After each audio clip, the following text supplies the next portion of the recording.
Donc, par la grâce de notre Seigneur, je vous remercie pour votre présence. Donc, je ne vais pas prendre trop de temps puisqu'on a déjà un peu laissé le temps pour que les gens arrivent. Et on vous remercie pour votre présence, parce que c'est un acte de résistance face aux intempéries qui s'annoncent.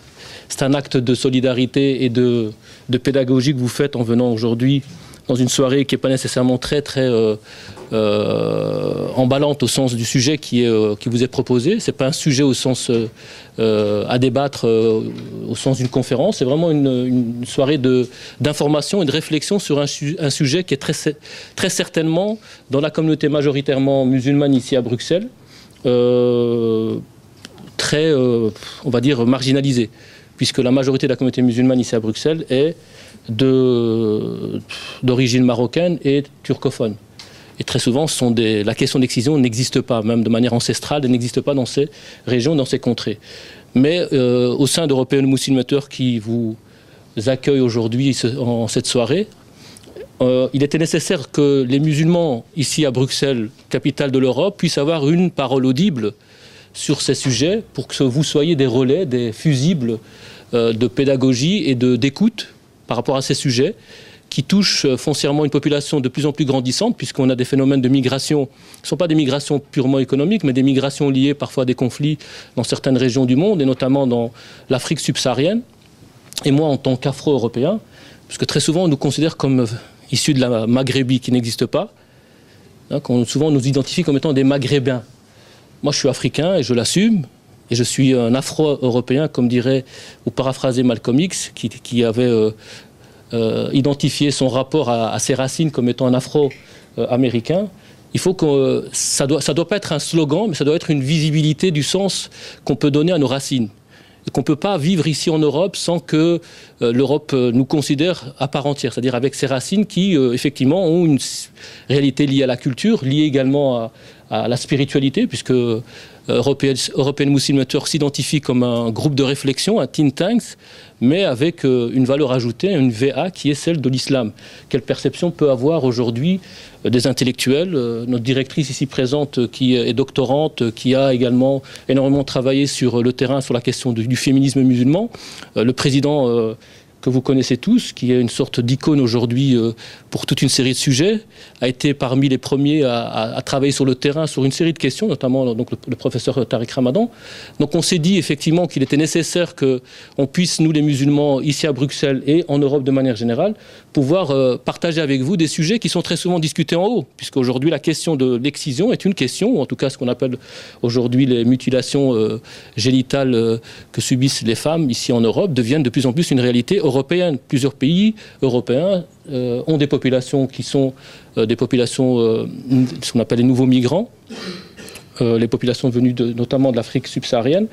Moi, en tant qu'enseignant de religion islamique, je côtoie des élèves qui, parmi elles, ne sont pas majoritaires, mais il y en a quelques-unes qui ont été excisées. Et c'est très difficile qu'elles entendent une parole religieuse qui vient totalement déconstruire ce qu'on lui a fait croire pendant toute son enfance et même au niveau de son territoire d'origine, que l'islam fait la promotion de l'excision. Donc ça, c'est important que vous l'entendiez et que vous l'entendiez de vos deux oreilles, d'un cœur qui va également animer un engagement sur ces questions-là, parce que ce n'est pas des questions faciles. Et Madame Diallo et toute ça, on a l'honneur de recevoir Madame Diallo, qui est quand même une pionnière dans ces questions-là, avec le docteur Babacar, je pense, qui était parmi les fondateurs du GAMS. Et on a également une personne qui milite au sein d'une juriste, Madame Christine Flamand, qui est juriste et qui viendra partager avec vous comment le juridique, ou en tout cas ce qui est les hommes de loi, peuvent participer à des cadres de prévention, des cadres de trouver des mots plutôt que des sanctions systématiquement sur ces questions-là. Donc avant ça, je pense qu'on va vous faire patienter à travers un documentaire qui vous permettra de considérer, enfin c'est un documentaire qui fait l'état des lieux, je pense, de la situation sur la question de l'excision. Et on reviendra avec nos invités, Malika Hamidi, Madame Diallo et Christine Flamand. Je vous remercie de votre écoute. Donc voilà, après un documentaire aussi, au-delà de de l'information. Je pense qu'il se termine avec une note d'espoir et d'espérance sur le travail qui est mené pour l'instant dans les différents pays. Ici, c'était la Somalie. Je pense que d'autres pays sont touchés et sont également aujourd'hui contribuent à évacuer ce fléau qui touche des populations africaines. Et sans plus attendre, puisqu'on a pris quand même un peu de retard, je vous rappelle que le cadre dans lequel vous vous trouvez aujourd'hui, c'est un cadre qui est lié un peu à cette journée internationale de lutte contre les mutilations génitales féminines du 6 février, puisque mercredi c'était effectivement cette journée mondiale. Et je pense que Madame Diallo en parlera, puisqu'elle est sur le front depuis plus de 10 ans maintenant sur ces questions-là, et c'est une pionnière, comme je l'ai dit tout à l'heure, et que European Muslim Network, la contribution qu'il apporte, c'est de pouvoir effectivement vous amener d'abord à vous informer sur un sujet qui n'est pas, comme j'ai dit tout à l'heure, directement lié aux populations majoritairement présentes, populations musulmanes majoritairement présentes ici en Belgique, mais qui a un mouvement de transformation, un mouvement d'arrivage de nouvelles populations. Et il est de notre devoir, moi déjà en tant qu'enseignant, il y en a peut-être plusieurs ici, je ne sais pas, mais en tant que... on vit parfois des situations et on n'a pas nécessairement les outils et les relais nécessaires pour pouvoir au moins avoir une première écoute, qui est une écoute nécessaire pour des jeunes filles parfois qui ont subi l'excision. Alors donc on vous invite aujourd'hui donc dans le cadre de cette journée internationale de lutte, et vous êtes ces relais de la lutte également de la responsabilisation, de pouvoir vous transmettre. Alors on attendait beaucoup de monde au sens de la responsabilisation d'un sujet comme celui-là. En tout cas, moi j'ai fait une information importante au niveau du milieu dans lequel je travaille, c'est les enseignants de religion islamique, puisque c'est quand même important que le professeur de religion islamique est très souvent lié à des confrontations d'élèves issus des populations qui sont touchées par ce fléau. Donc voilà, je pense que vous êtes là maintenant, vous êtes responsable de transmettre à ceux qui sont absents. Et sachez que ce n'est pas la quantité qui fait la qualité, et que s'il y a aujourd'hui une écoute importante de votre part, de transmettre autour de vous. Et donc c'est une soirée d'échange, donc vous aurez la possibilité tout à l'heure de prendre la parole. Mais dans un premier temps, on va entendre l'intervention de trois de nos invités, Malika Hamidi, Madame Diallo et le professeur, ou en tout cas la jury, je ne sais pas comment je peux... Christine Flamand. Oui, Christine. Alors dans un premier temps, je vais céder la parole à ma directrice, puisque une femme au-dessus de... Elle est ma directrice, puisque je fais partie également d'European Muslim Network en tant qu'un membre actif et un des membres fondateurs. Et je vous dis, c'est vraiment une intention première d'European Muslim Network, c'est de vulgariser un peu des sujets qui sont parfois discutés au niveau européen. Et l'intervention de Malika Hamidi, qui est directrice d'European Muslim Network. Vous avez un site où vous pouvez vous informer sur les tenants, les aboutissants de notre association, qui est une association internationale, puisqu'on a des personnes membres à travers l'Europe, dans les pays de l'Est, dans l'Albanie, la Pologne et d'autres pays, l'Espagne, la France, l'Angleterre. Donc vous avez la possibilité sur le site d'European Muslim Network, www.euro-muslims avec un S à la fin, muslims.eu. Donc je vais céder directement la parole à Malika Hamidi, qui va vous présenter un peu un état des lieux, puis également la dimension de la spécificité du regard que peut porter une femme musulmane à partir de son référentiel musulman sur cette question-là. Tu viens ici. Qu'un seul micro, donc il faudra faire avec.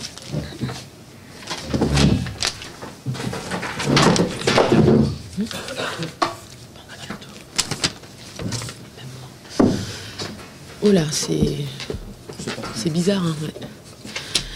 Donc bonsoir à toutes et à tous, salam alaikum, et merci à vous d'être là ce soir, de vous être déplacés et d'avoir marqué, comme le disait mon collègue et grand frère Abdelmajid, sur cette problématique. European Muslim Network avait l'an dernier voulu marquer le coup à l'occasion de la Journée internationale de la femme,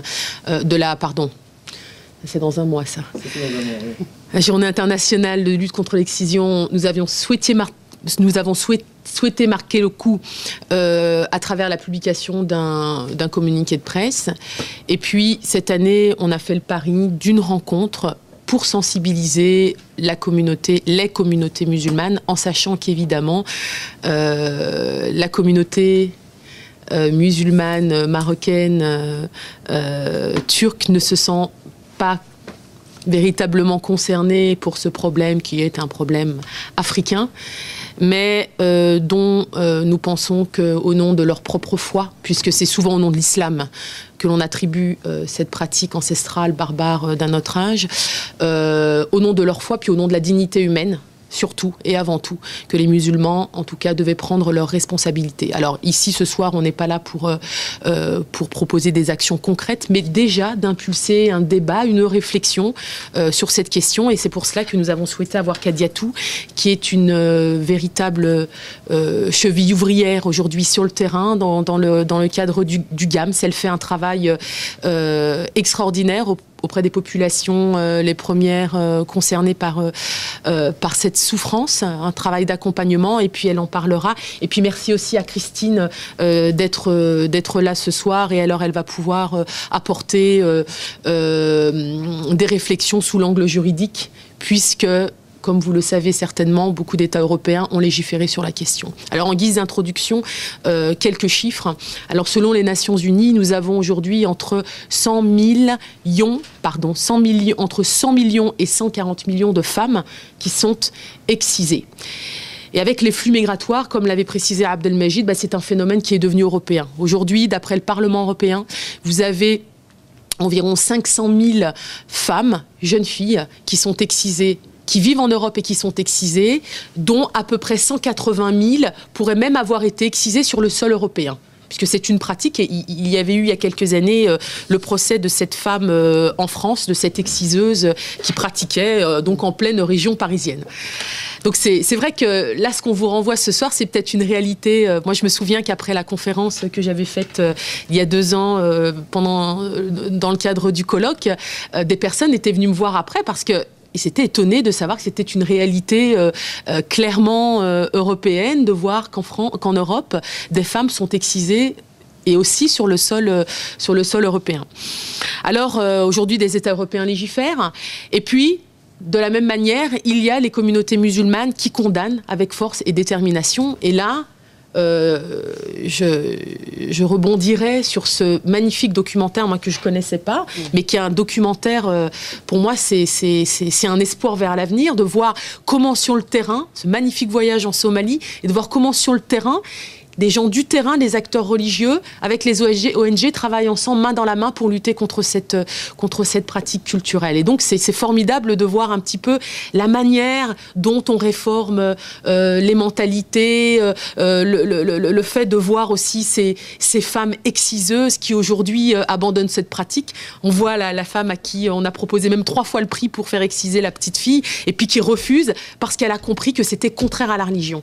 Donc ça, c'est quand même un geste fort, et ce documentaire, moi, me touche profondément, parce que on voit un travail qui est fait de l'intérieur avec des gens de terrain et puis des populations concernées, des femmes qui ont été excisées et puis qui refusent que cette pratique ancestrale se perpétue auprès de leurs filles. Alors, je pense que ça a été très clair tout au long du documentaire, c'est que le lien entre l'excision et l'islam n'existe pas. C'est une pratique avant tout culturelle. Peut-être que Kadiatou reviendra sur l'origine historique et ancestrale de cette pratique. En tout cas, aujourd'hui, les musulmans, quand on accuse justement cette pratique d'être à caractère islamique, eh bien, ils puisent justement cette condamnation dans les sources scripturaires, dans le Coran. Il y a un grand penseur, intellectuel réformiste d'origine syrienne, Rachid Reda, qui disait déjà... donc un penseur de la fin du 19e siècle et début du 20e siècle, qui avait clairement dit que les 2 hadiths, puisqu'aujourd'hui il y a 2 hadiths qui sont répandus et sur lesquels on se base pour continuer cette pratique. Il y a 2 hadiths pour légitimer cette pratique. Merci Abdelmajid. Le premier hadith, c'est ce hadith qui dit « La circoncision est une sunna pour les hommes et un acte noble pour les femmes. La circoncision est une sunna pour les hommes et un acte noble pour les femmes. » Donc ça, c'est un des hadiths sur lesquels les musulmans, ou en tout cas les communautés musulmanes en Afrique, ou même en Égypte, puisque d'après les statistiques, 90% de femmes égyptiennes sont excisées, en sachant aussi que 80% des pays musulmans ne pratiquent pas l'excision. Donc tout ça, ce sont des arguments pour dire que ça n'a rien à voir avec l'islam. Donc ce premier hadith, et puis il y a un deuxième hadith qui était que le prophète, que la paix de Dieu soit sur lui, avait approché une femme qui était une exciseuse, Atiya, et le prophète se serait approché d'elle à Médine alors qu'elle excisait et lui aurait dit « coupe ». Légèrement et n'exagère pas, car c'est plus agréable pour la femme et meilleur pour le mari. Donc quand il parlait de couper, évidemment, il parlait du clitoris, il disait qu'il fallait effleurer. Et donc ça, c'est le deuxième hadith qui est répandu pour légitimer cette pratique. Donc d'après Rachid Reza, ces deux hadiths sont de la chaîne de transmission est mursal, elle n'est pas fiable, elle est douteuse. Et donc, on peut en conclure que ces deux hadiths ne peuvent pas faire force de loi. D'accord ? Donc, ces deux hadiths-là, ils sont clairement révoqués. Et d'ailleurs, pour le deuxième hadith, il y avait un savant qui disait que même le style, la manière dont tout cela était prononcé, n'est pas le style usuel du prophète, que la paix d'Allah soit sur lui. Et puis, évidemment, un autre élément, c'est que la tradition rapporte que le prophète a fait circoncire ses petits-fils, mais il n'a pas fait exciser sa fille ou ses petites filles. Donc ça, c'est aussi des éléments. Donc aujourd'hui, il est clair qu'on ne peut trouver aucun fondement religieux, juridique dans les sources scripturaires. Alors quand on a dit ça, qu'est-ce qu'on a dit ? Puisque malgré tout, la pratique continue dans des pays musulmans. Et puis, nous, pour être partis en Afrique dans le cadre du CIMEF, qui est le colloque international des musulmans de l'espace francophone, qui est une plateforme de réflexion entre les musulmans des pays du Nord et puis les musulmans des pays du Sud, on a des rencontres comme ça, des ateliers de travail tous les 2 ans en Afrique. Et on a rencontré des imams africains qui disent que c'est une pratique qui est islamique. Donc, on le légitime au nom, il y a des imams qui le pratiquent au nom de l'islam. Alors aujourd'hui, les savants sont unanimes sur la nécessité d'abandonner cette pratique. Et ces mêmes savants, déjà en 1920, en Égypte, il y avait des médecins qui se mobilisaient pour lutter contre cette pratique. Et puis en 1940, déjà, il y avait des décrets religieux qui étaient édictés.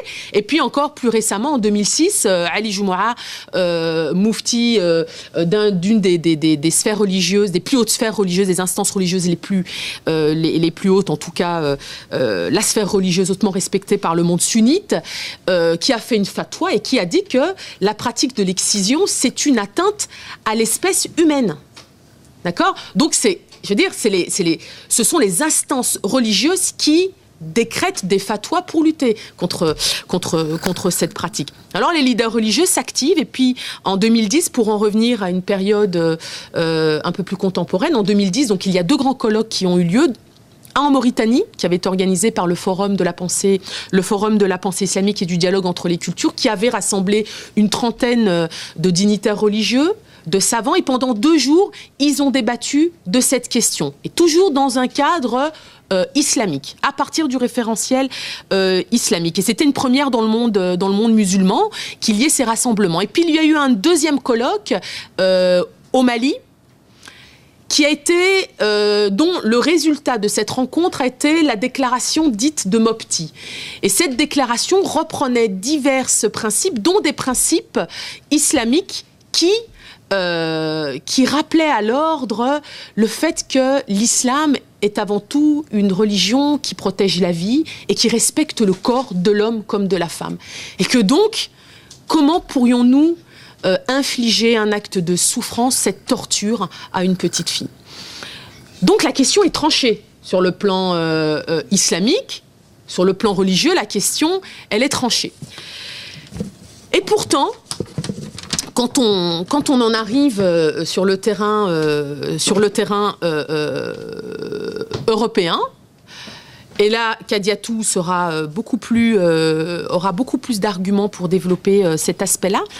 Moi, quand je regarde d'un point de vue de l'intérieur, je vois que la communauté musulmane est totalement absente des débats, alors qu'elle a un rôle clair à jouer. Donc, les organisations de la société civile, les ONG, ont pris à bras-le-corps cette question-là. Hein. On a dans le monde médical des prises en charge, il y a des séances, des campagnes de sensibilisation, des campagnes de prévention, etc. Donc on voit bien qu'au niveau de la société civile, le travail il est en train de se faire. Mais du côté de la communauté musulmane, là, les musulmans sont quasi absents, ne se sentent pas concernés, mais d'un autre côté, est-ce que la société civile, les organisations, le Parlement européen sont intéressés à entendre la voix de ces acteurs associatifs, des dignitaires religieux ou même des imams? C'est une question que je me pose. Moi, j'avais été invitée il y a 2 ans pour participer à un colloque. Alors, à l'époque, j'avais dit clairement que je n'étais pas une spécialiste de la question. Néanmoins, je pouvais apporter quelques éléments de réflexion sur ce sujet tabou. Et puis, je me suis dit, c'est aussi, quelque part, une perche que l'on tend à la communauté musulmane pour donner un point de vue de l'intérieur. Et donc, c'est avec beaucoup d'enthousiasme que j'ai accepté d'intervenir dans ce cadre-là. Néanmoins, il est évident qu'il y a des failles et qu'il y a un manque en termes de collaboration étroite. Il y a un problème à ce niveau-là. De nouveau, je pense que vous apporterez des éléments supplémentaires. Donc, l'idée, c'est de dire qu'il faut travailler main dans la main, acteurs religieux, imams et organisations de la société civile. Et je ne pense pas, je ne suis pas sûre. En tout cas, je sais que le GAMS travaille avec des imams, mais les acteurs associatifs musulmans, les cadres associatifs musulmans ne sont pas vraiment se sentent pas interpellés, ne s'engagent pas, mais en même temps, on ne nous invite pas. Quand vous voyez au niveau du Parlement européen ou des sphères européennes qu'on légifère sur la question, je veux dire que la communauté musulmane puisse aussi être auditionnée quand des politiques, des lois sont votées. C'est quand même intéressant de pouvoir entendre aussi la communauté musulmane. Donc, il faudrait qu'il y ait tout ce travail qui puisse se faire en termes de sensibilisation, de renforcement des partenariats au niveau local, mais aussi international. Je crois que l'Afrique est un magnifique exemple pour ça, puisqu'on voit en Afrique les ONG travailler avec les leaders religieux. Et d'ailleurs, l'UNICEF avait même félicité ce travail-là, qui était fait avec un pluralisme d'acteurs d'horizons divers, qui travaillaient pour éradiquer ce phénomène. Il me semble que tout ce travail qui est d'outiller, d'informer la société civile, les acteurs médicaux qui travaillent dans les services médicaux, les outiller, les informer aussi dans une perspective islamique, c'est aussi quelque chose qui me paraît central, puisque moi j'ai entendu des médecins, et je me souviens d'un médecin qui travaille au Mali sur le terrain, et qui m'a dit Madame Hamidi, est-ce que vous pourriez m'envoyer des références qui dit que effectivement c'était pas une pratique islamique. Donc il travaillait sur le terrain en Afrique. Il était familier avec cette question, mais il ne savait pas, pour lui, c'était une pratique islamique. Donc, à nous, musulmans aussi européens, de revenir, d'outiller, d'informer, de sensibiliser aussi avec des éléments et dans une perspective islamique, car il me semble que on ne peut pas forcer par la répression l'abandon de cette pratique. On ne peut pas forcer par la répression, uniquement par la répression, l'arrêt total de cette pratique. Je crois qu'il faut s'impliquer en connaissance de cause, puisque quand on sait que c'est une souffrance et que ça fait du mal, alors on s'implique, et de cette manière-là, progressivement, je crois qu'on peut arriver à ce que cette pratique, aux conséquences tragiques sur le plan médical, sur le plan social, sur le plan psychologique, arrive à sa fin et qu'on n'entende plus jamais parler de cette souffrance terrible. Voilà, je vous remercie de votre attention. Voilà. Donc je vais céder la parole maintenant tout de suite à Madame Kadiatou Diallo, qui est présidente du GAMS. Le GAMS, pour ceux qui ne connaissent pas, c'est le groupe pour l'abolition des mutilations sexuelles et qui a son siège, je pense, à Molenbeek-Saint-Jean. Oui. Donc voilà, je la laisse prendre la parole. C'est surtout sur son expertise de terrain et puis sa mobilisation qui ne date pas d'hier. Ça a plus de 10 ans, en tout cas 15 ans sur le territoire européen et bien avant également sur l'origine. Donc voilà, je vous cède la parole. Madame Diallo. Merci Malika de votre accueil à cette rencontre. Et je suis heureuse de faire partie avec vous. Mais vous avez bien dit, le travail est difficile sur le terrain. Et quand on a commencé ici en Belgique, c'était méconnu au niveau de la Belgique. Ni les médecins, ni les enseignants, ni les sages-femmes connaissaient le phénomène. Et donc, petit à petit, on a commencé à sensibiliser. Vous connaissez le problème des associations, c'est au niveau des subventions, au niveau des militants, de mobiliser les gens. Mais petit à petit, on a arrivé à faire sensibiliser les politiciens, arrivé à informer les sages-femmes, les infirmières, mais aussi les médecins, le danger des mutilations génitales féminines. Mais quand vous dites que la religion qui nous pèse, parce que beaucoup de gens nous disent « Ah, ça fait partie de la religion, pourquoi vous luttez contre les mutilations? Parce que c'est notre religion qui nous ordonne. » Je dis « Attendez, vous parlez de la religion musulmane. Je suis musulman comme vous. C'est vrai, je suis passé par là. Mais est-ce que les autres pays musulmans le pratiquent? Est-ce qu'il y a deux façons de musulmans sur la terre? Je dis « Je voudrais savoir. » Bon, quand je fais une animation dans ma communauté, ce sont des musulmans, ils me disent « Attends, arrête tes conneries, ça fait pas... » Je dis que bon, pose la question à une jeune femme marocaine, est-ce qu'elle est excisée? Et quand il pose la question, non, je ne connais pas cette pratique. Pose la question à une femme saoudienne, est-ce qu'elle est excisée? Non, je ne suis pas excisée. La même chose, c'est des trucs.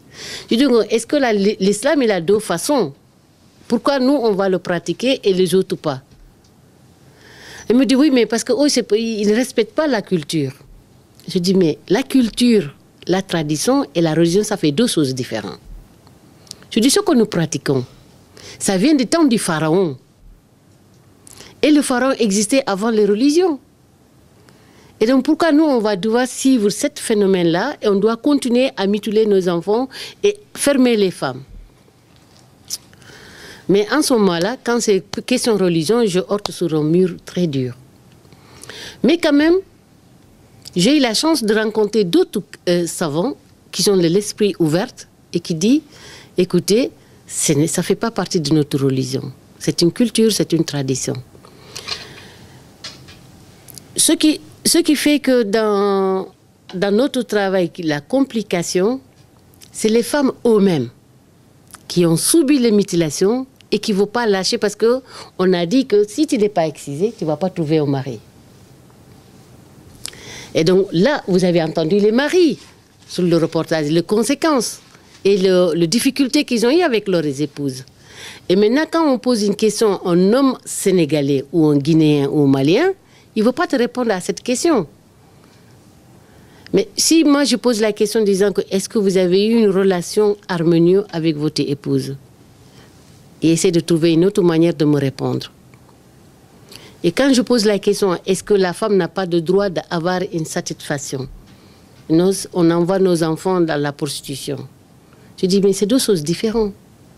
Moi, je parle au point de vue de la santé, au point de vue humain.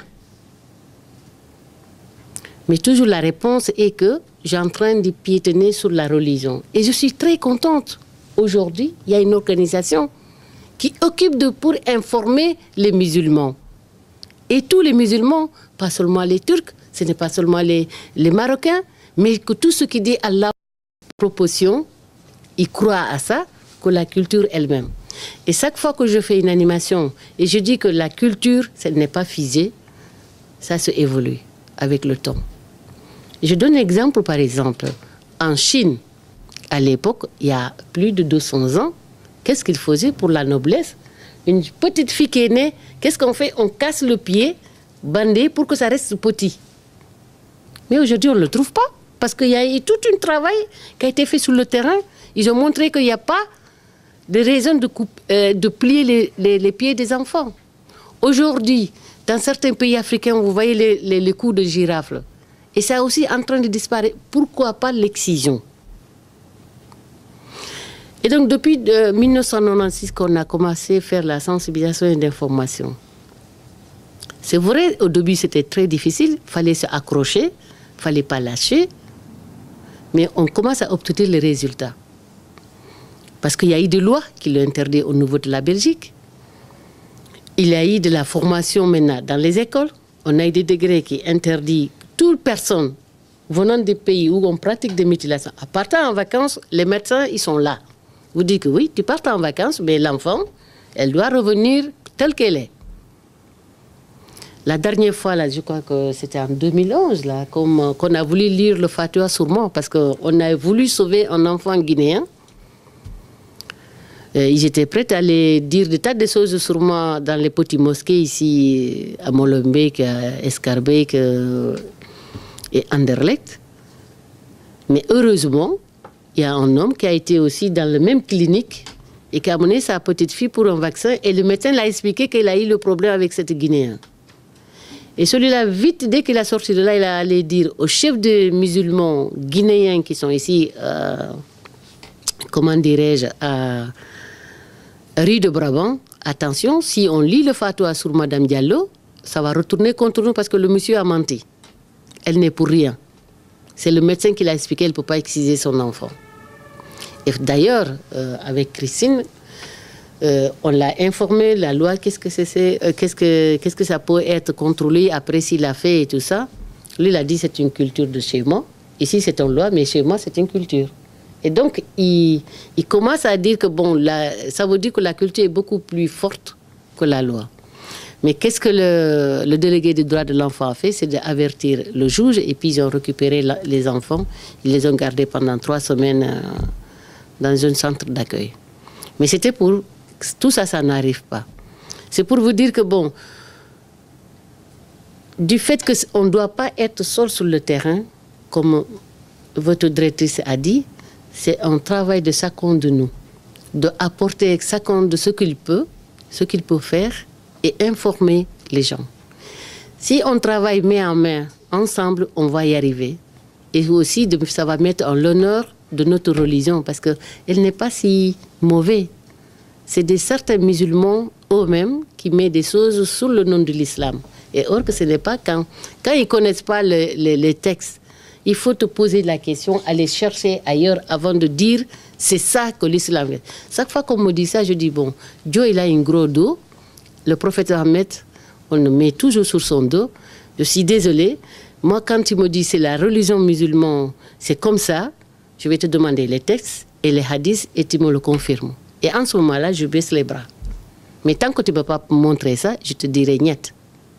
Parce que j'ai des droits, tu as des droits, et dois respecter mes droits et respecter aussi le droit des autres.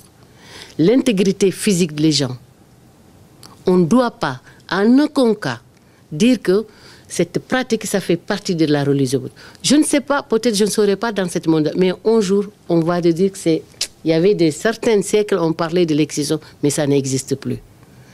Parce que si on arrête, on continue de le dire, comme certains affirment que ça fait partie de la religion musulmane, mais je pense que ceux qui n'ont jamais subi ça, ils vont subir ça parce qu'il y en a des gens qui vont pousser. Parce qu'il y a un Marocain qui a fait ça à son enfant en Allemagne. Parce qu'il y avait un rage disant qu'elle va sortir, parce qu'on l'a bombardé des histoires, qu'elle va aller sortir dans les boîtes de nuit, elle va faire ceci, elle va faire cela. Qu'est-ce qu'il a fait? C'est d'aller prendre son enfant et vouloir le mutiler. Mais heureusement, des gens, ils sont arrivés à temps. Mais il y a certaines communautés, c'est comme ça. Parce qu'il fait référence avec les 2 textes que tu as cités là. Et or que c'est faux. Et donc voilà, le travail que nous faisons ici en Belgique, aussi en étranger, on appuie sur le droit humain et le droit de l'enfant. On essaye de faire notre mieux, c'est d'arriver que ça ne pratique plus sur le sol belge surtout, qu'on ne le fait pas, mais aussi que dans nos pays d'origine. Voilà, donc depuis 1996 qu'on a créé l'association, on était ici à Saint-Jos, maintenant on est à Molenbeek. Et aussi, on a pu avoir des antennes à Liège, à Anvers. Et donc, on essaie de faire notre mieux. Mais comme elle a dit, c'est de travailler ensemble. J'ai eu l'occasion de l'inviter dans notre colloque il y a 2010 pour faire référence de la religion musulmane. Mais de certaines religieuses, ils ont refusé de venir, des Guinéens. Et donc, elle a bien fait son travail, elle a bien présenté les choses. J'espère que les gens qui sont sortis de là, ils ont pris des connaissances et ils ont pu faire des références et demander est-ce que je suis dans le bon sens ou dans le mauvais sens. Voilà, je vous remercie.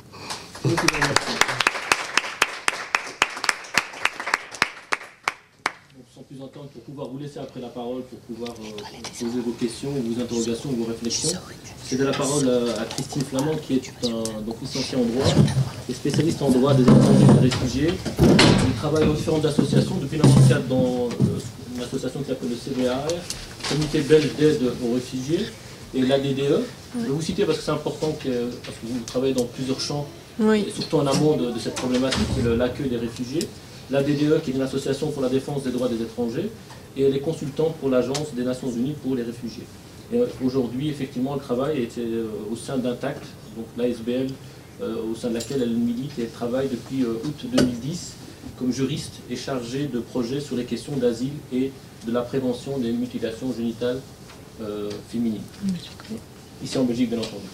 Alors, je vous cède la parole pour pouvoir voir cet aspect, finalement, ce référentiel juridique, comment il peut agir en amont au niveau de la prévention, et puis finalement, quel agir par rapport à la dimension répressive, criminalisante parfois du simple fait des hommes politiques qui font une loi, mais qui nécessairement ne l'accompagnent pas par de la pédagogie, parce que ça ne change pas nécessairement grand-chose parfois, si ce n'est au niveau de la symbolique. C'est la parole. C'est possible de parler... Sinon, je vais m'asseoir. Je ne sais pas si dans le fond vous entendez... ça va, c'est Oui.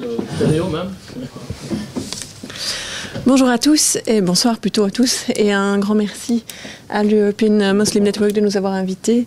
Donc moi je travaille dans l'ASBL Intact, c'est une petite ASBL et une jeune ASBL qui a été créée en 2010, un petit peu à la demande du terrain, donc à la demande du GAMS, et depuis lors on travaille vraiment en binôme.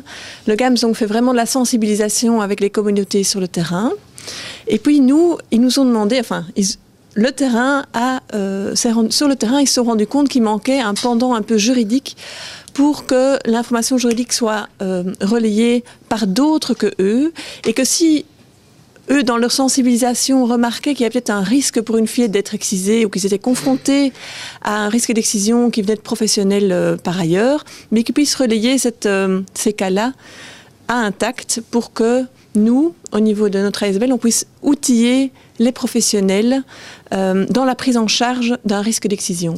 Mais que eux, étant en travail avec les communautés, ne soient pas dans la dénonciation, si vous voulez, que c'est nous, au niveau d'Intact, qui soyons un peu plus les méchants, on peut dire, mais c'est pas l'idée d'être méchant, l'idée c'est vraiment de prévenir le risque d'excision chez les fillettes et d'outiller les professionnels. Alors on travaille dans deux domaines.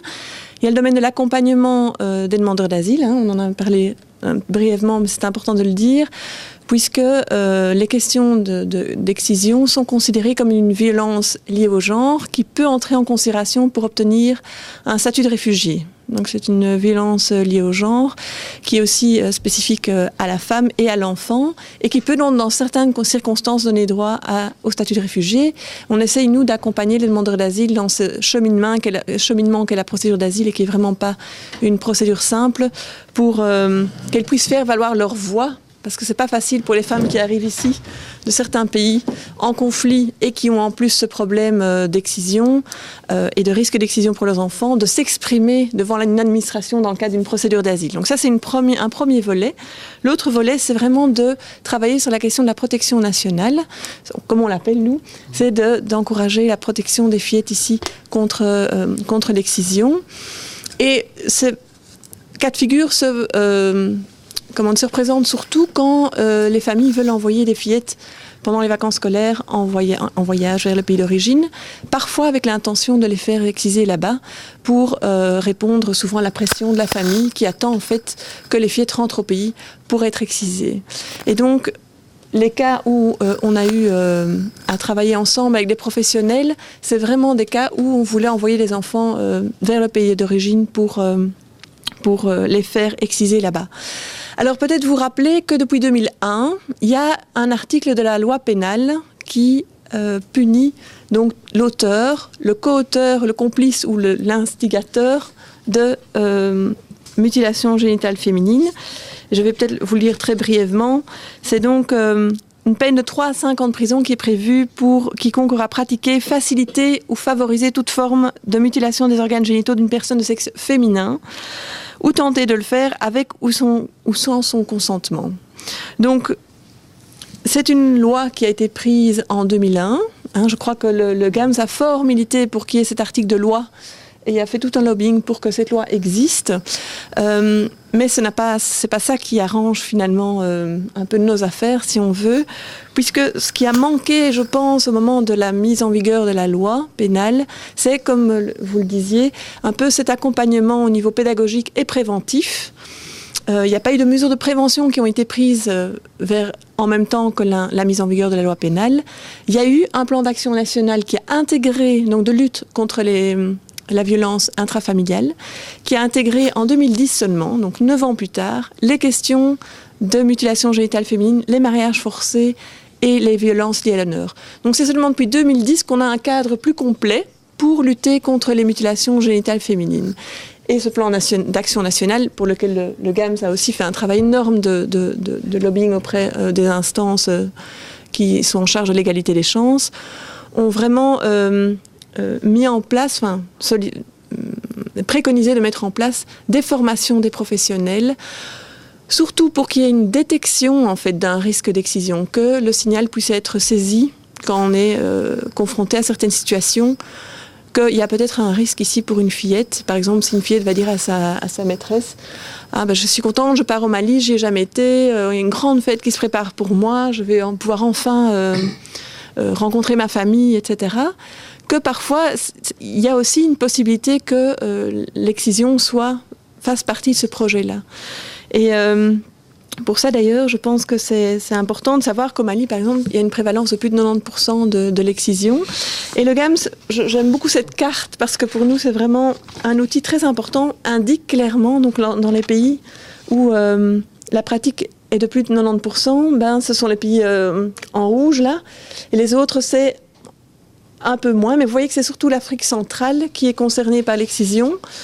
Et donc l'idée, c'est que les professionnels qui sont en contact avec des familles et qui perçoivent un signal peut-être d'un risque d'excision abordent le sujet avec les familles et que le sujet ne soit pas tabou, mais qu'on puisse en discuter. Mais pour ça, il faut outiller les professionnels, il faut outiller les professeurs, les instituteurs qui seraient confrontés à ce genre de confidences.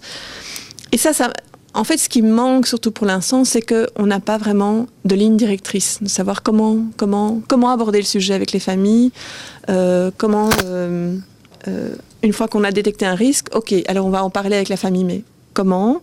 Une fois qu'on en a parlé avec la famille, il ne suffit pas de parler une fois à la famille, ça va prendre du temps, il faut la convaincre, aussi bien par le fait qu'il y a des conséquences très négatives sur la santé des fillettes, que c'est donc une chose plutôt nuisible pour la santé des enfants, que l'interdiction légale en Belgique, qui reste quand même, je pense, un signal important, même si, comme on l'a déjà dit, la loi n'est pas toujours gagnante sur la coutume dans ces cas-là. Peut-être vous parlez aussi de l'arsenal juridique international qui a été mis en place pour lutter contre l'excision. Il y a un arsenal juridique impressionnant au niveau international, et le premier instrument qui existe et qui visait particulièrement la lutte contre les MGF, c'est le protocole de Maputo, qui est un protocole additionnel à la Charte des droits de l'homme en Afrique, et qui est un protocole relatif aux droits des femmes, et qui, depuis 2003, a été signé et ratifié par plusieurs pays. Et donc, c'est les États africains qui ont été les premiers à prendre l'engagement de lutter contre les mutilations génitales féminines.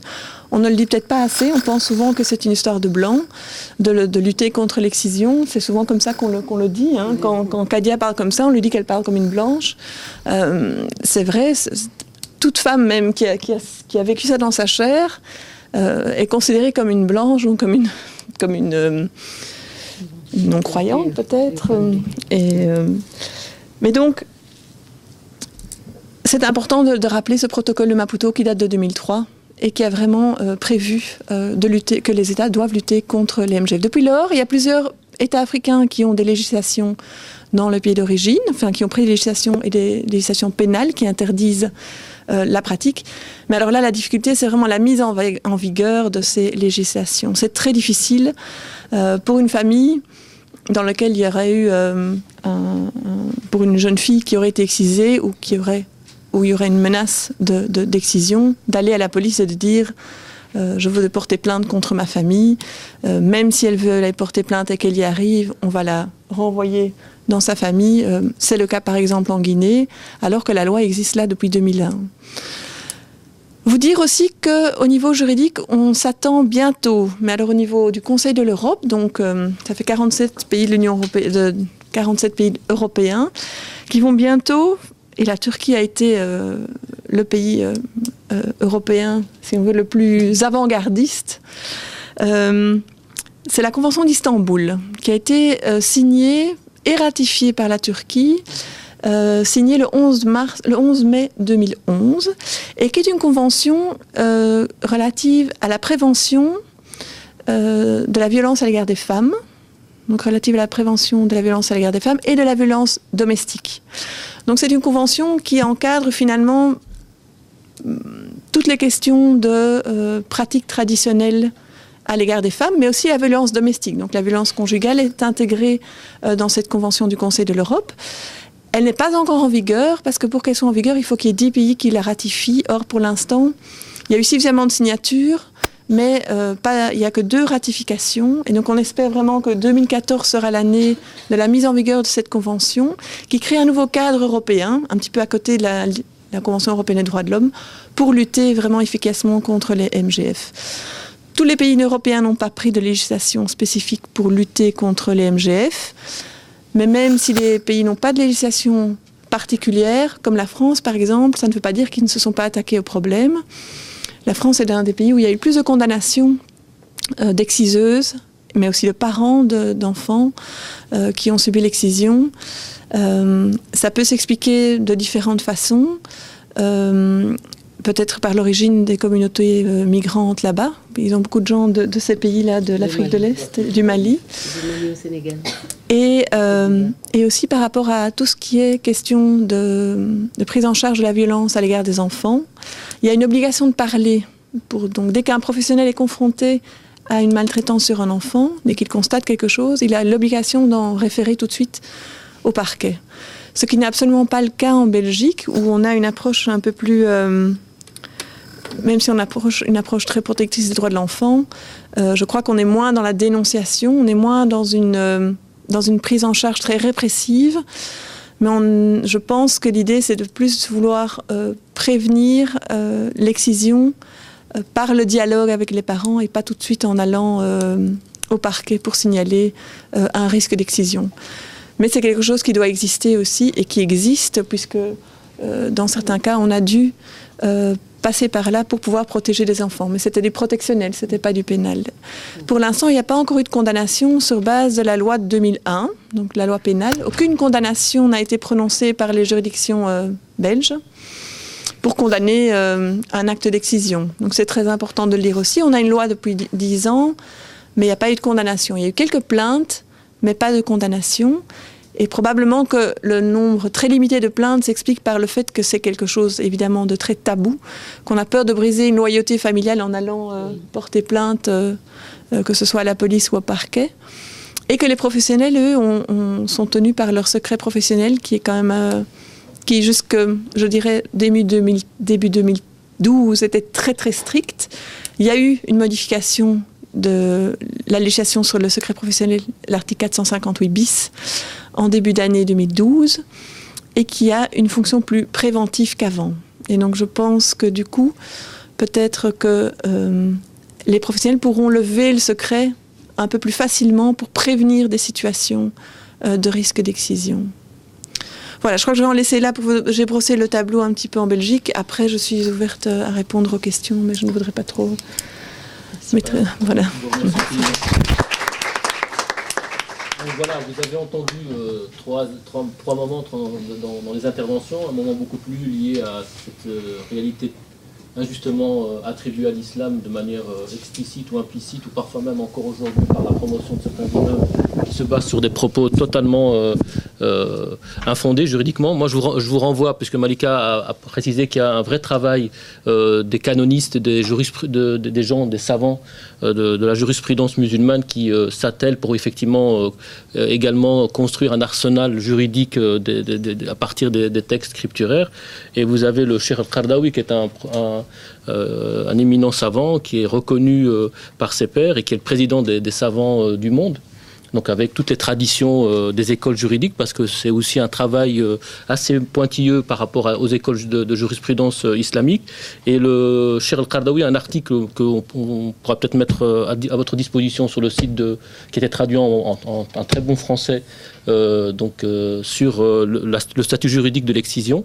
Donc il développe vraiment et il revient sur les paroles prophétiques qui seraient attribuées au prophète, parce que pour le Cheikh Qaradawi, qui a fait un travail également dans la science du hadith pour mettre en évidence, ce sont des hadiths apocryphes, donc des hadiths qui ont été construits et qui ont des sources totalement fallacieuses par rapport aux proportions. Il croit à ça, que la culture elle-même. Et chaque fois que je fais une animation et je dis que la culture, ce n'est pas figé, ça se évolue avec le temps. Je donne un exemple, par exemple. En Chine, à l'époque, il y a plus de 200 ans, qu'est-ce qu'ils faisaient pour la noblesse? Une petite fille qui est née, qu'est-ce qu'on fait? On casse le pied, bandé, pour que ça reste petit. Mais aujourd'hui, on ne le trouve pas, parce qu'il y a eu tout un travail qui a été fait sur le terrain. Ils ont montré qu'il n'y a pas de raison de plier les pieds des enfants. Aujourd'hui, dans certains pays africains, vous voyez les coups de girafe. Et c'est aussi en train de disparaître. Pourquoi pas l'excision? Et donc, depuis 1996 qu'on a commencé à faire la sensibilisation et l'information. C'est vrai, au début, c'était très difficile. Il fallait se accrocher, il ne fallait pas lâcher. Mais on commence à obtenir les résultats. Parce qu'il y a eu des lois qui l'ont interdit au niveau de la Belgique. Il y a eu de la formation maintenant dans les écoles. On a eu des degrés qui interdisent toute personne venant des pays où on pratique des mutilations. En partant en vacances, les médecins, ils sont là. Vous dites que oui, tu partes en vacances, mais l'enfant, elle doit revenir telle qu'elle est. La dernière fois, là, je crois que c'était en 2011, là, qu'on a voulu lire le Fatwa sur moi, parce qu'on a voulu sauver un enfant guinéen. Ils étaient prêts à aller dire des tas de choses sur moi dans les petites mosquées ici, à Molenbeek, à Escarbeek et Anderlecht. Mais heureusement, il y a un homme qui a été aussi dans la même clinique et qui a amené sa petite fille pour un vaccin. Et le médecin l'a expliqué qu'il a eu le problème avec cette Guinéenne.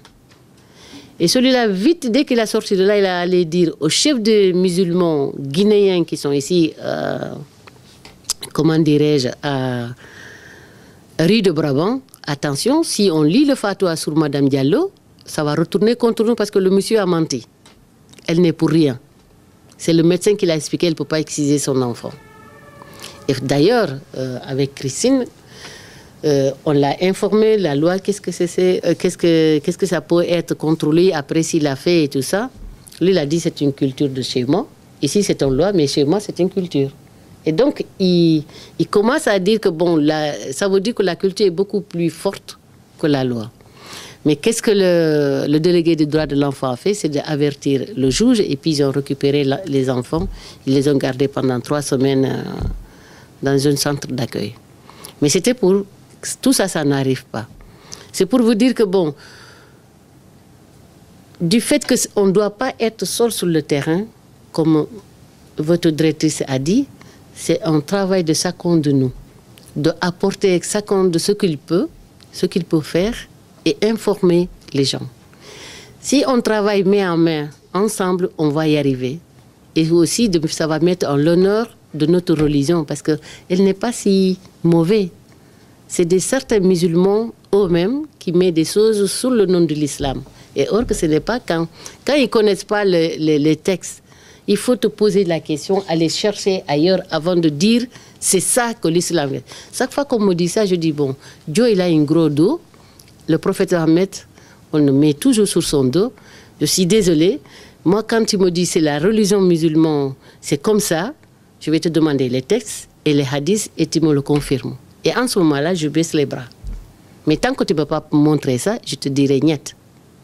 Parce que j'ai des droits, tu as des droits, et dois respecter mes droits et respecter aussi le droit des autres. L'intégrité physique des gens. On ne doit pas, en aucun cas, dire que cette pratique, ça fait partie de la religion. Je ne sais pas, peut-être je ne saurais pas dans ce monde, mais un jour, on va dire que c'est... Il y avait certains siècles, on parlait de l'excision, mais ça n'existe plus. Parce que si on arrête, on continue de le dire, comme certains affirment que ça fait partie de la religion musulmane, mais je pense que ceux qui n'ont jamais subi ça, ils vont subir ça parce qu'il y en a des gens qui vont pousser. Parce qu'il y a un Marocain qui a fait ça à son enfant en Allemagne. Parce qu'il y avait un rage disant qu'elle va sortir, parce qu'on l'a bombardée des histoires, qu'elle va aller sortir dans les boîtes de nuit, elle va faire ceci, elle va faire cela. Qu'est-ce qu'il a fait? C'est d'aller prendre son enfant et vouloir le mutiler. Mais heureusement, des gens, ils sont arrivés à temps. Mais il y a certaines communautés, c'est comme ça. Parce qu'il fait référence avec les deux textes que tu as cités là. Et or que c'est faux. Et donc voilà, le travail que nous faisons ici en Belgique, aussi en étranger, on appuie sur le droit humain et le droit de l'enfant. On essaye de faire notre mieux, c'est d'arriver que ça ne pratique plus sur le sol belge surtout, qu'on ne le fait pas, mais aussi que dans nos pays d'origine.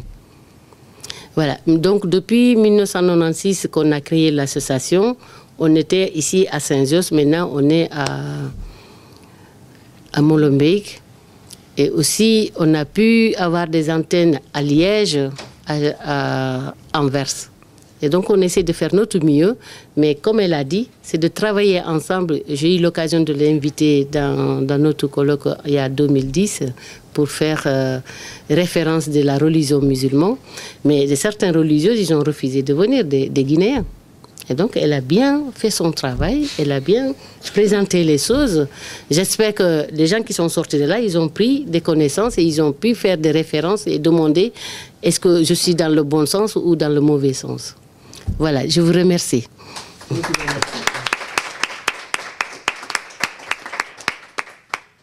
Sans plus attendre, pour pouvoir vous laisser après la parole, pour pouvoir poser vos questions, vos interrogations, vos réflexions, c'est de la parole à Christine Flamand, qui est donc licenciée en droit et spécialiste en droit des étrangers et des réfugiés. Elle travaille dans différentes associations, depuis 1994 dans une association qui s'appelle le CBAR, Comité belge d'aide aux réfugiés, et l'ADDE.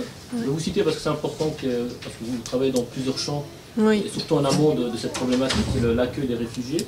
L'ADDE, qui est une association pour la défense des droits des étrangers, et elle est consultante pour l'Agence des Nations Unies pour les réfugiés. Et aujourd'hui, effectivement, elle travaille au sein d'Intact, donc l'ASBL, au sein de laquelle elle milite et elle travaille depuis août 2010 comme juriste et chargée de projets sur les questions d'asile et de la prévention des mutilations génitales féminines. Ici en Belgique, bien entendu. Alors, je vous cède la parole pour pouvoir voir cet aspect, finalement, ce référentiel juridique, comment il peut agir en amont au niveau de la prévention, et puis finalement, quel agir par rapport à la dimension répressive, criminalisante parfois du simple fait des hommes politiques qui font une loi mais qui nécessairement ne l'accompagnent pas par de la pédagogie, parce que ça ne change pas nécessairement grand-chose parfois, si ce n'est au niveau de la symbolique. C'est la parole. C'est possible de parler... Sinon, je vais m'asseoir. Je ne sais pas si dans le fond vous entendez... ça va, c'est Oui. stéréo même. Bonjour à tous, et bonsoir plutôt à tous, et un grand merci à l'European Muslim Network de nous avoir invités. Donc moi je travaille dans l'ASBL Intact, c'est une petite ASBL et une jeune ASBL qui a été créée en 2010, un petit peu à la demande du terrain, donc à la demande du GAMS, et depuis lors on travaille vraiment en binôme. Le GAMS donc fait vraiment de la sensibilisation avec les communautés sur le terrain, et puis nous, ils nous ont demandé, sur le terrain, ils se sont rendus compte qu'il manquait un pendant un peu juridique pour que l'information juridique soit relayée par d'autres que eux, et que si eux, dans leur sensibilisation, remarquaient qu'il y avait peut-être un risque pour une fillette d'être excisée ou qu'ils étaient confrontés à un risque d'excision qui venait de professionnels par ailleurs, mais qu'ils puissent relayer ces cas-là à Intact pour que nous, au niveau de notre ASBL, on puisse outiller les professionnels dans la prise en charge d'un risque d'excision.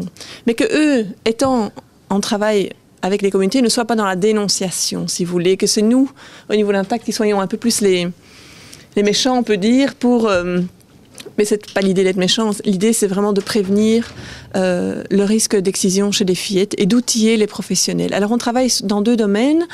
Il y a le domaine de l'accompagnement des demandeurs d'asile, on en a parlé brièvement, mais c'est important de le dire, puisque les questions d'excision sont considérées comme une violence liée au genre qui peut entrer en considération pour obtenir un statut de réfugié. Donc c'est une violence liée au genre qui est aussi spécifique à la femme et à l'enfant et qui peut donc dans certaines circonstances donner droit au statut de réfugié. On essaye nous d'accompagner les demandeurs d'asile dans ce cheminement qu'est la procédure d'asile et qui est vraiment pas une procédure simple pour qu'elles puissent faire valoir leur voix. parce que c'est pas facile pour les femmes qui arrivent ici de certains pays en conflit et qui ont en plus ce problème d'excision et de risque d'excision pour leurs enfants, de s'exprimer devant une administration dans le cadre d'une procédure d'asile. Donc ça, c'est un premier volet. L'autre volet, c'est vraiment de travailler sur la question de la protection nationale, comme on l'appelle nous, c'est d'encourager la protection des fillettes ici contre l'excision. Et ce cas de figure se représente surtout quand les familles veulent envoyer des fillettes pendant les vacances scolaires en voyage vers le pays d'origine, parfois avec l'intention de les faire exciser là-bas pour répondre souvent à la pression de la famille qui attend en fait que les fillettes rentrent au pays pour être excisées. Et donc, les cas où on a eu à travailler ensemble avec des professionnels, c'est vraiment des cas où on voulait envoyer les enfants vers le pays d'origine pour les faire exciser là-bas. Alors peut-être vous rappeler que depuis 2001, il y a un article de la loi pénale qui punit donc l'auteur, le co-auteur, le complice ou l'instigateur de mutilation génitale féminine. Je vais peut-être vous le lire très brièvement. C'est donc une peine de 3 à 5 ans de prison qui est prévue pour quiconque aura pratiqué, facilité ou favorisé toute forme de mutilation des organes génitaux d'une personne de sexe féminin ou tenté de le faire avec ou sans son consentement. Donc, c'est une loi qui a été prise en 2001. Je crois que le GAMS a fort milité pour qu'il y ait cet article de loi et il a fait tout un lobbying pour que cette loi existe. Mais c'est pas ça qui arrange finalement un peu nos affaires, si on veut, puisque ce qui a manqué, je pense, au moment de la mise en vigueur de la loi pénale, c'est, comme vous le disiez, un peu cet accompagnement au niveau pédagogique et préventif. Il n'y a pas eu de mesures de prévention qui ont été prises en même temps que la mise en vigueur de la loi pénale. Il y a eu un plan d'action national qui a intégré, donc de lutte contre la violence intrafamiliale, qui a intégré en 2010 seulement, donc 9 ans plus tard, les questions de mutilation génitale féminine, les mariages forcés et les violences liées à l'honneur. Donc c'est seulement depuis 2010 qu'on a un cadre plus complet pour lutter contre les mutilations génitales féminines. Et ce plan d'action national, pour lequel le GAMS a aussi fait un travail énorme de lobbying auprès des instances qui sont en charge de l'égalité des chances, ont vraiment mis en place, préconisé de mettre en place des formations des professionnels, surtout pour qu'il y ait une détection en fait d'un risque d'excision, que le signal puisse être saisi quand on est confronté à certaines situations, qu'il y a peut-être un risque ici pour une fillette. Par exemple, si une fillette va dire à sa maîtresse « Ah, je suis contente, je pars au Mali, j'y ai jamais été, il y a une grande fête qui se prépare pour moi, je vais pouvoir enfin rencontrer ma famille, etc. » Que parfois, il y a aussi une possibilité que l'excision fasse partie de ce projet-là. Et pour ça, d'ailleurs, je pense que c'est important de savoir qu'au Mali, par exemple, il y a une prévalence de plus de 90% de l'excision. Et le GAMS, j'aime beaucoup cette carte parce que pour nous, c'est vraiment un outil très important, indique clairement, donc dans les pays où la pratique est de plus de 90%, ce sont les pays en rouge, là. Et les autres, c'est un peu moins, mais vous voyez que c'est surtout l'Afrique centrale qui est concernée par l'excision.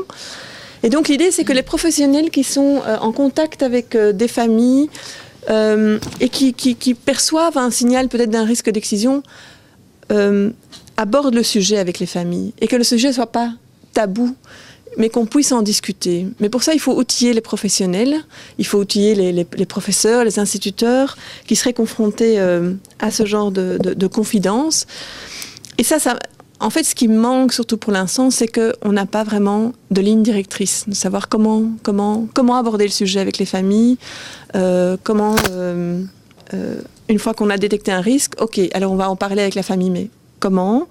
Une fois qu'on en a parlé avec la famille, il ne suffit pas de parler une fois à la famille, ça va prendre du temps, il faut la convaincre, aussi bien par le fait qu'il y a des conséquences très négatives sur la santé des fillettes, que c'est donc une chose plutôt nuisible pour la santé des enfants, que l'interdiction légale en Belgique, qui reste quand même, je pense, un signal important, même si, comme on l'a déjà dit, la loi n'est pas toujours gagnante sur la coutume dans ces cas-là. Peut-être vous parlez aussi de l'arsenal juridique international qui a été mis en place pour lutter contre l'excision. Il y a un arsenal juridique impressionnant au niveau international. Et le premier instrument qui existe et qui visait particulièrement la lutte contre les MGF, c'est le protocole de Maputo, qui est un protocole additionnel à la Charte des droits de l'homme en Afrique, et qui est un protocole relatif aux droits des femmes, et qui, depuis 2003, a été signé et ratifié par plusieurs pays. Et donc, c'est les États africains qui ont été les premiers à prendre l'engagement de lutter contre les mutilations génitales féminines. On ne le dit peut-être pas assez, on pense souvent que c'est une histoire de blanc, de lutter contre l'excision. C'est souvent comme ça qu'on le dit. Hein. Quand Kadia parle comme ça, on lui dit qu'elle parle comme une blanche. C'est vrai, toute femme même qui a vécu ça dans sa chair est considérée comme une blanche ou comme une non-croyante peut-être. Mais donc, c'est important de rappeler ce protocole de Maputo qui date de 2003 et qui a vraiment prévu que les États doivent lutter contre les MGF. Depuis lors, il y a plusieurs États africains qui ont des législations dans le pays d'origine, enfin qui ont pris des législations et des législations pénales qui interdisent la pratique.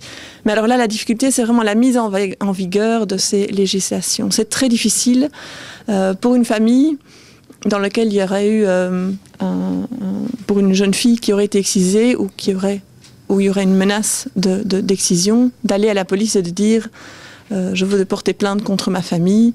Même si elle veut aller porter plainte et qu'elle y arrive, on va la renvoyer dans sa famille. C'est le cas par exemple en Guinée, alors que la loi existe là depuis 2001. Vous dire aussi qu'au niveau juridique, on s'attend bientôt, mais alors au niveau du Conseil de l'Europe, donc ça fait 47 pays de l'Union européenne, 47 pays européens, qui vont bientôt, et la Turquie a été le pays européen, si on veut, le plus avant-gardiste, c'est la Convention d'Istanbul, qui a été signée et ratifiée par la Turquie, signée le 11 mai 2011, et qui est une convention relative à la prévention de la violence à l'égard des femmes, donc relative à la prévention de la violence à l'égard des femmes et de la violence domestique. Donc c'est une convention qui encadre finalement toutes les questions de pratiques traditionnelles à l'égard des femmes, mais aussi la violence domestique. Donc la violence conjugale est intégrée dans cette convention du Conseil de l'Europe. Elle n'est pas encore en vigueur, parce que pour qu'elle soit en vigueur, il faut qu'il y ait 10 pays qui la ratifient. Or, pour l'instant, il y a eu suffisamment de signatures, mais il n'y a que 2 ratifications. Et donc on espère vraiment que 2014 sera l'année de la mise en vigueur de cette convention, qui crée un nouveau cadre européen, un petit peu à côté de la Convention européenne des droits de l'homme, pour lutter vraiment efficacement contre les MGF. Tous les pays européens n'ont pas pris de législation spécifique pour lutter contre les MGF. Mais même si les pays n'ont pas de législation particulière, comme la France par exemple, ça ne veut pas dire qu'ils ne se sont pas attaqués au problème. La France est un des pays où il y a eu plus de condamnations d'exciseuses, mais aussi de parents d'enfants qui ont subi l'excision. Ça peut s'expliquer de différentes façons. Peut-être par l'origine des communautés migrantes là-bas. Ils ont beaucoup de gens de ces pays-là, de l'Afrique de l'Est, du Mali. Du Mali au Sénégal. Et aussi par rapport à tout ce qui est question de prise en charge de la violence à l'égard des enfants. Il y a une obligation de parler. Donc, dès qu'un professionnel est confronté à une maltraitance sur un enfant, dès qu'il constate quelque chose, il a l'obligation d'en référer tout de suite au parquet. Ce qui n'est absolument pas le cas en Belgique, où on a une approche un peu plus... même si on approche une approche très protectrice des droits de l'enfant, je crois qu'on est moins dans la dénonciation, on est moins dans une prise en charge très répressive. Mais je pense que l'idée, c'est de plus vouloir prévenir l'excision par le dialogue avec les parents et pas tout de suite en allant au parquet pour signaler un risque d'excision. Mais c'est quelque chose qui doit exister aussi et qui existe, puisque dans certains cas, on a dû passer par là pour pouvoir protéger les enfants. Mais c'était du protectionnel, ce n'était pas du pénal. Pour l'instant, il n'y a pas encore eu de condamnation sur base de la loi de 2001, donc la loi pénale. Aucune condamnation n'a été prononcée par les juridictions belges pour condamner un acte d'excision. Donc c'est très important de le lire aussi. On a une loi depuis 10 ans, mais il n'y a pas eu de condamnation. Il y a eu quelques plaintes, mais pas de condamnation. Et probablement que le nombre très limité de plaintes s'explique par le fait que c'est quelque chose évidemment de très tabou, qu'on a peur de briser une loyauté familiale en allant porter plainte, que ce soit à la police ou au parquet. Et que les professionnels, eux, sont tenus par leur secret professionnel qui est quand même, qui jusque, je dirais, début 2012 était très très strict. Il y a eu une modification de la législation sur le secret professionnel, l'article 458 bis, en début d'année 2012, et qui a une fonction plus préventive qu'avant. Et donc je pense que du coup, peut-être que les professionnels pourront lever le secret un peu plus facilement pour prévenir des situations de risque d'excision. Voilà, je crois que je vais en laisser là. J'ai brossé le tableau un petit peu en Belgique. Après, je suis ouverte à répondre aux questions, mais je ne voudrais pas trop... Voilà.